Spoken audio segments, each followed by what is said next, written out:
ಅರ್ಥಸ್ಮರಣೆಗಳನ್ನು ಸ್ಪರ್ಶಿಕೊಂಡು ವಿಶ್ವಾರಾಧ್ಯ ಬಗಳಂಬಿಕಾ ತಾಯಿಯನ್ನು ಸ್ಮರಿಸಿ ಯಾದಗಿರಿ ಮಹಾನಗರದ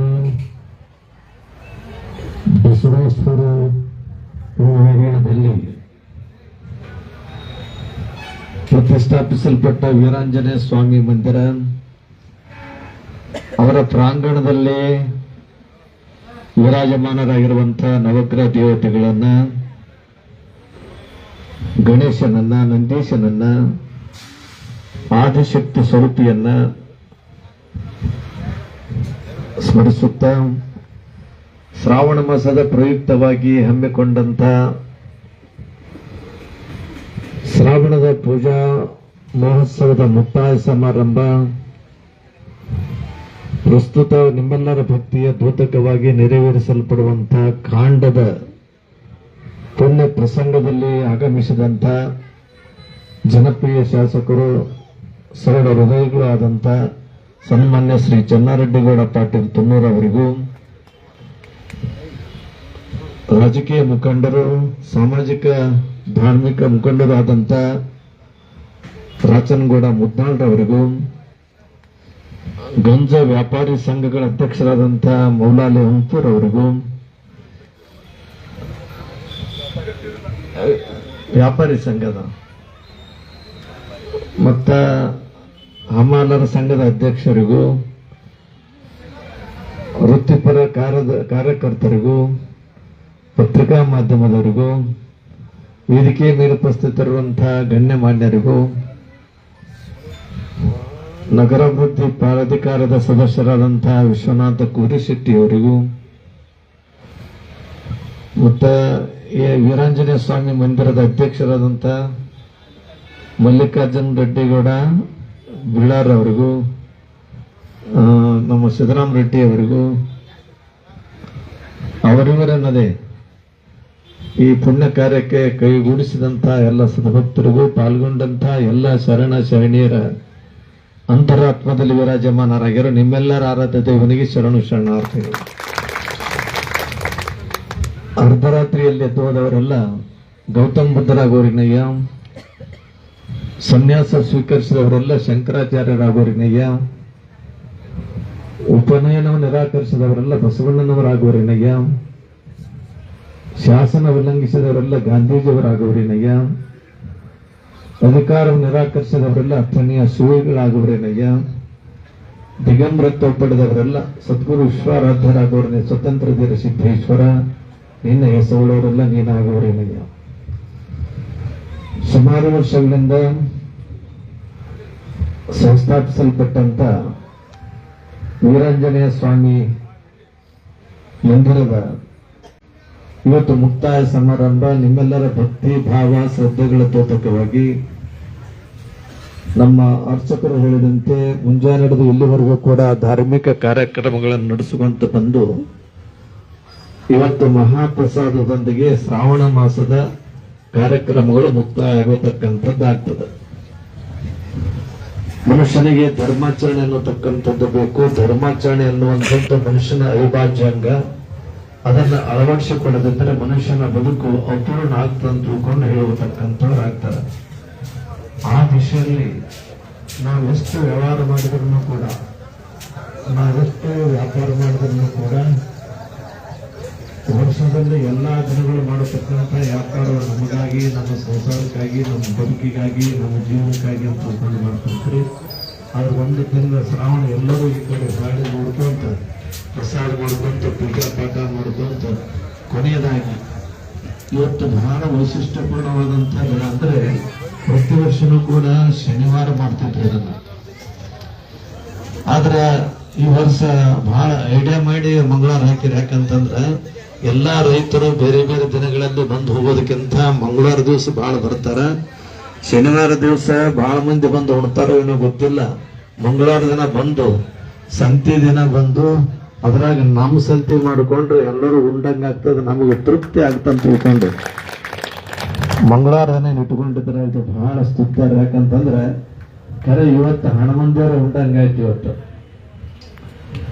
ಇದು ಪ್ರಾರಂಭದಲ್ಲಿ ಸುಮಾರು ವರ್ಷಗಳಿಂದ ನಾನು ಇಲ್ಲಿ ಬರ್ಕೊಂತಿದ್ದೀನಿ. ಬಹುಶಃ ಮಾಡಿ ಎಂದು ಕಾಂಡ ಪ್ರಾರಂಭ ಮಾಡಿದ್ರೆ ಅವತ್ತಿನ ದಿನ ಇಲ್ಲಿ ಬರ್ಕೊಂತಿದ್ದೀನಿ ನಾನು. ಇಲ್ಲಿ ಎಲ್ಲಾ ದೇವರುಗಳನ್ನು ಇಲ್ಲಿ ಪ್ರತಿಷ್ಠಾಪನೆ ಮಾಡಿಬಿಟ್ಟರು.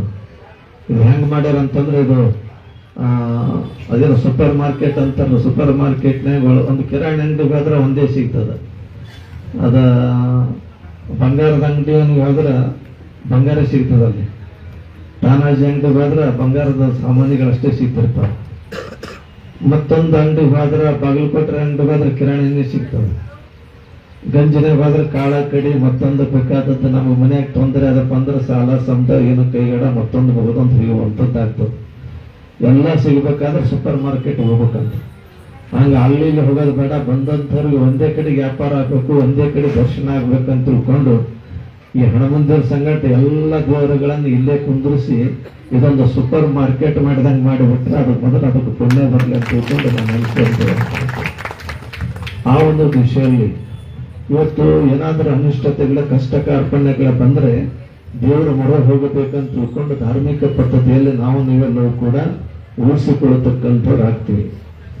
ಆದ್ರೆ ಏನಾದರೂ ಬಹಳ ರೋಗ ರುಜಿನಗಳು ಬಂತು, ಕಾಡಾಟ ಬಂತಂತಂದ್ರ ಹಳ್ಳಿಯಲ್ಲಿ ಈಗಾದ್ರೂ ಕೂಡ ಹಿರಿಯರಲ್ಲಿ ಲೌಕಿಕರಲ್ಲಿ ಒಂದು ಮಾತು ಬರುತ್ತೆ, ಏನಂದ್ರೆ ಮಾತಾಡಲಾರ್ದೆ ಹೋಗಿ ಹನುಮನ್ ದೇವರಿಗೆ ಸ್ವಲ್ಪ ಎಣ್ಣೆ ಹಾಕಿ ಕೆಳಗಿನಿಂದ ಅವನ ಪಾದದಿಂದ ಏನು ತಗೊಂಡು ನೀನು ಹಚ್ಚಿಕೊಂಡದ್ದಾದ್ರೆ ನೀನೆಲ್ಲ ರೋಗ ರುಜಿನಗಳು ದೂರ ಆಗ್ತವೆ ಅಂತ ತಿಳ್ಕೊಂಡು ಹಿರಿಯರನ್ನ ಹೇಳ್ತಾರೆ. ಅದು ಬಹಳಷ್ಟು ಪರಂಪರೆಯಲ್ಲಿ ಬಂದಂಥದ್ದಾಗಿದೆ. ಇವತ್ತು ಅಲ್ಲೊಂದು ಗುಡಿ ಇಲ್ಲೊಂದು ಗುಡಿ, ಆ ಸಮಾಜಕ್ಕೊಂದು ಗುಡಿ ಈ ಸಮಾಜಕ್ಕೊಂದು ಗುಡಿ ಆದಂತ ಒಂದು ವ್ಯವಸ್ಥೆಯಲ್ಲಿ ಎಲ್ಲಾ ಸಮಾಜದವರು ಎಲ್ಲರನ್ನು ಕರ್ಕೊಂಡು ಹೋಗತಕ್ಕಂತ ಒಂದು ಶಕ್ತಿಶಾಲಿ ಸಮರ್ಥ ದೇವರು ಯಾರು ಅಂತ ಕೇಳಿದ್ರೆ ನಮ್ಮ ಹನುಮಂತ ದೇವರು. ಅಂತ ಹನುಮಂತ ದೇವರಿಗೆ ಅವರೇ ನೋಡ್ಕೋಬೇಕು, ಇವರೇ ನೋಡ್ಕೋಬೇಕು, ಅವರೇ ಹೋಗ್ಬೇಕು, ಇವರೇ ಹೋಗ್ಬೇಕಂತ ತಿಳ್ಕೊಂಡಲ್ಲ. ಎಲ್ಲಿ ಊರು ಇರ್ತಾವಲ್ಲ ಹನುಮಂತರ ಗುಡಿ ಇರ್ತಾವೆ. ಇನ್ನೂ ನೀವು ಅಲ್ಲೆಲ್ಲಿ ನೋಡ್ರಿ, ಯಾವುದೇ ಹಾಳು ಊರುಗಳು ಇದ್ರೂ ಕೂಡ ಹನುಮಂತರ ಮೂರ್ತಿ. ಯಾಕಂತಂದ್ರೆ ಈ ಊರಾಗ ಮೊದಲಿದ್ದ ಊರಿರ್ತಾರೆ ಅಂತ ತಿಳ್ಕೊಂಡು ಪ್ರತಿಬಿಂಬಿಸುವಂಥದ್ದು ಒಂದು ಕಲ್ಪನೆ ಬರುವಂಥದ್ದು ಆಗ್ತದೆ. ಆ ಒಂದು ದಿಶೆಯಲ್ಲಿ ಎಲ್ಲ ಊರವರು ಕೂಡ್ಕೊಂಡು, ಎಲ್ಲಾ ಜಾತಿ ಜನಾಂಗದವರು ಕೂಡ್ಕೊಂಡು, ಎಲ್ಲಾ ಸಮಾಜದವರು ಕೂಡ್ಕೊಂಡು ಭಕ್ತಿ ಮತ್ತು ಶ್ರದ್ಧೆಯಿಂದ ನಡೆದುಕೊಳ್ಳತಕ್ಕಂಥ ಒಂದು ಸ್ಥಾನ ಯಾವುದು ಅಂತ ಕೇಳಿದ್ರೆ ಅದು ವೀರಾಂಜನೇಯ ಸ್ವಾಮಿ ಸ್ಥಾನ ಅಂತ ತಿಳ್ಕೊಂಡು ಹೇಳುವಂಥವ್ರು ಆಗ್ತಾರೆ. ಆ ಒಂದು ವ್ಯವಸ್ಥೆಯಲ್ಲಿ ಬಹಳ ಕಾಡ್ಲಕ್ಕತ್ತದಂದ್ರೆ ಮಂದಿ ಅಂತಾರೆ ಹನುಮಂತರ ನಡಕಪ್ಪ ಅಂತೇಳಿ. ಅದಕ್ಕೆ ಯಾಕದ ವೈಶಿಷ್ಟ್ಯ? ಕಾಡುವಂತಕ್ಕಂಥದ್ದು ಶಬ್ದಕ್ಕೆ ನಾವು ಶನಿ ಹತ್ತದಪ್ಪ ಅಂತ ತಿಳ್ಕೊಂಡಂತೆ ಶನಿದೇವರು ಕಾಡ್ಲಕ್ಕತ್ತದ ಅಂತೇಳಿ. ಯಾಕಂದ್ರೆ ನೋಡ್ರಿ ಪಾಪ ಅವನು ಶನಿ ಅಂತೇಳಿ ಹಗಲಿಯರಿ ಕುಂತಾನ ಅಂತ ಅಂತಿರ್ತೀವಲ್ಲ. ಶನಿದೇವರನ್ನು ಕೂಡ ಅವ ಎಲ್ಲರ ಬದುಕಿನಲ್ಲಿ, ಎಲ್ಲರ ಜೀವನದಲ್ಲಿ, ಎಲ್ಲರ ಭವಿಷ್ಯದಲ್ಲಿ ಬಂದು ಹೋಗ್ತಿರ್ತಾನಂತ ಶನಿದೇವರ. ಹಂಗ ಶಿವನ ಬಲ್ಲೆ ಹೋದಂತ ಶನಿದೇವರ ಶಿವನ ಬಲ್ಲೆ ಹೋಗಿ ಅಂದಂತ, ನಾನು ನಿನ್ನ ಭವಿಷ್ಯಕ್ಕೆ ಒಂದು ದಿವಸ ಆದ್ರೂ ಬರ್ತೇನೆಪ್ಪ, ನನಗೆ ಸ್ವಲ್ಪ ಸಮಯ ಕೂಡ ಯಾವಾಗ ಕೊಡ್ತೀಯ ಅಂತ ಕೇಳಿದಂತ. ಅವಾಗ ಪರಮಾತ್ಮಂದಂತ, ಅದೇ ನಾನೇ ಸೃಷ್ಟಿಗೆ ಎಲ್ಲಾ ಮೂಲ ಕಾರಣ, ನಾನು ಕರ್ತೃ ನಾನೇ ಇದ್ದೀನಿ, ನನಗೆ ಕೇಳಕ್ ಬರ್ತಾನಂತಂದ್ರೆ ಬೇಕಾದ್ರೆ ನಾಳೆಗೆ ಬಾ ಅಂತ ತಿಳ್ಕೊಂಡು ಹೇಳಿದ್ನಂತ. ಆಯ್ತಂತ ತಿಳ್ಕೊಂಡು ಶನಿ ತಯಾರಾಗಿ ನಾಳೆ ಮುಂಜಾನೆ ಬರಕತ್ತ ಶಿವ ಅಂದ. ಇವನಿಗೆ ಕೈಲಾಸದಲ್ಲಿ ಹುಡುಕಾಡ್ ಕೂತ್ಕೊಂಡಿರ್ತಾನಂತ ತಿಳ್ಕೊಂಡು ಸ್ಮಶಾನದಾಗ ಹೋಗಿ ಒಂದು ಹಾಳ ಸ್ಮಶಾನದಾಗ ಒಂದು ಕಂಟಿ, ಮುಳ್ಳಿನ ಕಂಟಿ ಮೈಮೆ ಹಾಕೊಂಡು ಕೂತನಂತ. ಕುಂತ ಶನಿದೇವ್ರ ಹಾಂಗ ತಿರುಗಾಡಿ ಹೋಗಿಬಿಟ್ನಂತ. ಮರುದಿನ ಶನಿದೇವ ಪ್ರತ್ಯಕ್ಷ ಆಗಿ ಮತ್ತೆ ಶಿವನ ಹತ್ತಿರ ಪ್ರತ್ಯಕ್ಷ ಕೇಳಿದ್ನಂತ, ಆಯ್ತಲ್ಲ ಪ್ರಭು, ನಾನು ನಿನ್ನ ಬದುಕಿಗೆ ಬಂದಿದ್ದೆ, ನಿನ್ನ ರಾಶಿಯಲ್ಲಿ ಬಂದು ಹೋದೆ, ನಿನಗೊಂದು ಸ್ವಲ್ಪ ಕಾಡಿದೆ ಅಂತಂದಾಗ ಶಿವ ಅನ್ನಂತ, ನನಗೇನು ಕಾಡಿದೆ ನೀನು, ಬರ್ತೀನಿ ಅಂತ ತಿಳ್ಕೊಂಡು ಅಂದು ಬರಲಿಲ್ಲ, ದೊಡ್ಡವ್ರಿಗೊಂದು ನ್ಯಾಯ ಸಣ್ಣವ್ರಿಗೊಂದು ನ್ಯಾಯ ಏನೋ ನನಗೆ ನೋಡಿ ಹಂಚಿ ಬರಲಿಲ್ಲಲ್ಲ ಅಂತ ತಿಳ್ಕೊಂಡಂದಾಗ ಅವಾಗ ಶನಿದೇವರನ್ನಂತ, ಎಲ್ಲಾ ಸೃಷ್ಟಿಕರ್ತ ನೀನೇ ಇದೀತಿ ಹೌದಾ, ಎಲ್ಲಾ ಆದಿಶಕ್ತಿ ಪರಮಾತ್ಮನ ಸ್ವರೂಪ ಅಂತ ತಿಳ್ಕೊಂಡು ನಿನಗಂತಾರ. ಅಂತ ಆದಿಶಕ್ತಿ ಪರಮಾತ್ಮನೇ ನನಗಂಜು ಹೋಗಿ ನೀ ಸ್ಮಶಾನದಾಗ ಕುಂತು ಮುಳ್ಳು ಉತ್ಕೊಂಡು ಕುಂತಿದ್ದೆ ಅಂದ್ರೆ ಇನ್ನ ನಿನಗೇನು ಕಾಡ್ಲಿ ಅಂತಂದು ನಂತ ಶನಿದೇವರು.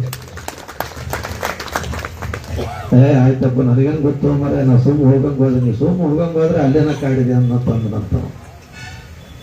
ಹನುಮಂತವ್ರ ಬಳಿ ಬಂದಕ್ಕೆ ಅನ್ನಂತವ, ನಾನು ನಿನ್ ಬಳಿ ಕಾಡ್ತೀನಪ್ಪ. ಆಯ್ತ ಕಾಡು ಅಂತ ತಿಳ್ಕೊಂಡಂದಾಗ ಎಲ್ಲಿ ಕೂಡ್ತೇನೆ, ನಿನ್ನ ತಲೆ ಮ್ಯಾಗ ಬಂದು ಕೂಡ್ತೀನಿ ಅಂತ ಅಂದಾಗ, ಯಾಕಂದಪ್ಪ ಅಂತ ತಿಳ್ಕೊಂಡು ಶನಿದೇವರು ಬಂದು ಹನುಮಂತವ್ರ ತಲೆ ಮ್ಯಾಗ ಕುಂತಂತ. ಹನುಮಂತವ್ರ ಅನ್ನಂತ ಇವ ಕುಂತಾನಂತ ತಿಳ್ಕೊಂಡು ಮ್ಯಾಗ ಒಂದು ದೊಡ್ಡ ಕಲ್ಲು ಮಂಡಿ ಎತ್ಕೊಂಡು ಕುಂತನಂತ. ಹನುಮಂತವ್ರ ತಲೆ ಮ್ಯಾಗ ಶನಿದೇವ್ರ ಮ್ಯಾಗ ದೊಡ್ಡ ಕಲ್ಲ. ಎಪ್ಪೋ ವಜ್ಜಾಲಕ ತಪ್ಪ ಪುರುಷ ಇನ್ನೇನು ಕಾಡಂಗಿಲ್ಲ ಬರೇ ಕಾಡಂಗಿಲ್ಲಲ್ಲ ಮಗನೇ, ನನಗೆ ಯಾರು ನಡ್ಕೊಂತಾರ ಅವ್ರ ಸೈಪ್ ನೀವು ಹೋಗಲ್ಲ ಅಂದ್ರೆ ಕಲ್ಲು ತುಯ್ತಿಲ್ಲ ಆಟಿ ಹೊಟ್ಕೊಂಡು ಕೂಡ್ಬರ್ತೀನಿ ಅಂತ ಹನುಮಂತವ್ರು. ಮಾರಾಯ ತೆಗಿಯಪ್ಪ ಮಾರಾಯ, ನಿನಗೆ ಯಾರು ನಡ್ಕೊಂತಾರ ನಡ್ಕೊಂಡವ್ರ ಸೈಪ್ ನಾ ಹೋಗಂಗಿಲ್ಲ ಅಂತ ತಿಳ್ಕೊಂಡಂದಾಗ ಹನುಮಂತವ್ರ ಕಲ್ಲು ಇಳಿಸಿದ. ಅವಾಗ ಶನಿದೇವರ ತೆಳಗೆ ಇಳಿತಾನ ಅಂತ ತಿಳ್ಕೊಂಡು ಅನುಭವದಿಂದ ನಾವು ಹೊಳತಕ್ಕಂಥವ್ರು ಆಗ್ತೀವಿ.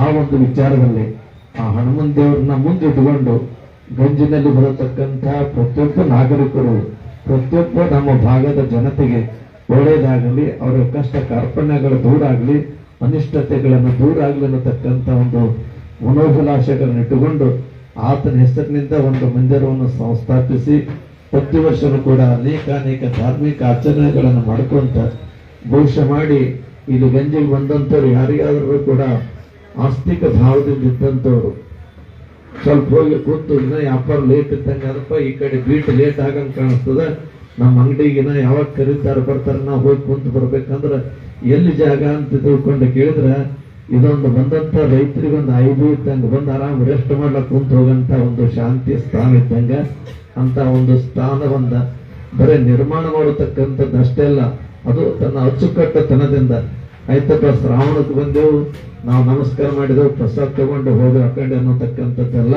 ಪ್ರತಿನಿತ್ಯನೂ ಕೂಡ ಇವರೊಂದಿಗೆ ನಿರಂತರವಾದಂತ ಸಂಬಂಧ ಇಟ್ಟುಕೊಂಡು ಆತನ ಯೋಗಕ್ಷೇಮ ನಾವು ನೋಡ್ಕೊಂತ ಹೋದ್ರೆ ನಮ್ಮೆಲ್ಲರ ಯೋಗಕ್ಷೇಮವನ್ನು ಆತ ನೋಡ್ಕೊಂಡು ಹೋಗ್ತಾ ಇರ್ತಾನೆ ಅನ್ನತಕ್ಕಂಥ ವಿಚಾರಗಳನ್ನ ತಿಳಿಸುತ್ತಾ ಬಂದಂಥವ್ರಿಗೆಲ್ಲರೂ ಕೂಡ ಒಂದು ಪ್ರಸಾದವನ್ನು ಮುಟ್ಟಿಸಿ ಅವರ ಕಷ್ಟ ಕಾರ್ಪಣ್ಯಗಳು ದೂರ ಆಗಲಿ, ಅನಿಷ್ಟತೆ ದೂರ ಆಗಲಿ, ಎಲ್ಲರ ಬದುಕಿನಲ್ಲಿ ಶಾಂತಿ ಸುಖ ಸಮೃದ್ಧಿಯಲ್ಲಿ ನೆಲೆಸಲಿ ಅಂತ ತಿಳ್ಕೊಂಡು ಈ ಮಂದಿರ ಕಮಿಟಿಯವರು ಎಲ್ಲ ಗಂಜಿನ ಹಿರಿಯ ಅನೇಕ ವ್ಯಾಪಾರಸ್ಥರನ್ನ ಕರ್ಕೊಂಡು, ಯಾಕಂತಂದ್ರೆ ಇವತ್ತು ಎಲ್ಲಾದ್ರೂ ಧಾರ್ಮಿಕ ಕಾರ್ಯಕ್ರಮ ನಡಿಬೇಕಾದ್ರೆ ಪಟ್ಟಿ ಪಡಿ ಅಂದ್ರೆ ನಡಪ ಜರ ಗಂಜಿನ ಕಡೆ ಹೋಗಿ ಬರಮ್ಮ ಅಂತ ತಿಳ್ಕೊಂಡು ಹೇಳ್ತಾರ. ಗಂಜ್ ಅಂದ್ರೆ ಲಕ್ಷ್ಮಿ ವಾಸಸ್ಥಾನ ಅಂತ ತಿಳ್ಕೊಂಡು ಹೇಳ್ತಾರ. ಲಕ್ಷ್ಮಿ ಎಲ್ಲಿರ್ತಾರ ಅಂತಂದ್ರ ಅಲ್ಲೆಲ್ಲಿ ಆದಂತ ಆ ಕಡೆ ಈ ಕಡೆ ಆದಂತ ಅಂಗಡಿಯಾಗ ಇರಂಗಿಲ್ಲ ಅಂತ, ಎಲ್ಲಿ ಕಾಳು ಕಡಿ ಎಲ್ಲಿ ಧಾನ್ಯ ದವಸಗಳಿರ್ತಾವ ಅಲ್ಲಿ ಲಕ್ಷ್ಮಿ ವಾಸ ಇರ್ತಂತ.